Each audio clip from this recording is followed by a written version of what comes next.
Ang ulan, pansin mo talagang yung tuktok ng building nabubura na sa kapal ng ulap, no?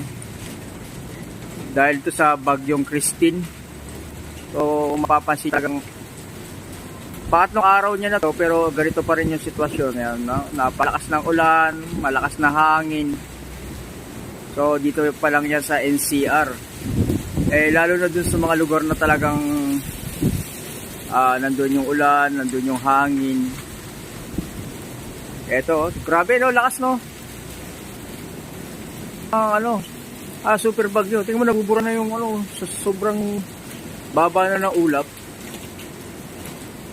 Grabe kahit din sa kabilang side. Sobrang dilim na. Grabe. Malamang bukas wala pa rin tong pasok.